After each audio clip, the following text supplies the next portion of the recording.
Trainee IPS అధికారి ఉదయ్ కృష్ణారెడ్డి సంచలన ఆరోపణలు చేశారు. సిపి సజ్జనార్పై మ్యాజిస్ట్రేట్ కు ఉదయ్ కృష్ణారెడ్డి ఫిర్యాదు చేశారు. కస్టడీ ముగియడంతో పోలీసులు మ్యాజిస్ట్రేట్ ఎదుట హాజరుపరచగా కోర్టులో బోరున విలపించారు ఉదయ్ కృష్ణారెడ్డి. సిపి అభ్యంతరకరంగా మాట్లాడారని, ఎన్కౌంటర్ చేస్తానని బెదిరించినట్టు ఆరోపించారు. టాస్క్ ఫోర్స్ ఆఫీస్ కి తీసుకెళ్లి హింసించారని వాపోయారు.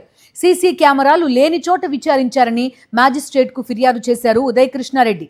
విచారణ చేసిన సిపి సజ్జనార్తో పాటు పోలీసులకు నోటీసులు ఇవ్వాలని కోరారు. దీంతో అత్తాపూర్ ఇన్స్పెక్టర్ కు షోకాజ్ నోటీసులు జారీ చేశారు మ్యాజిస్ట్రేట్. సీసీ కెమెరాలు లేని చోట ఎలా విచారిస్తారని ప్రశ్నించారు. 2 రోజుల్లోగా వివరణ ఇవ్వాలని ఆదేశాలు జారీ చేశారు.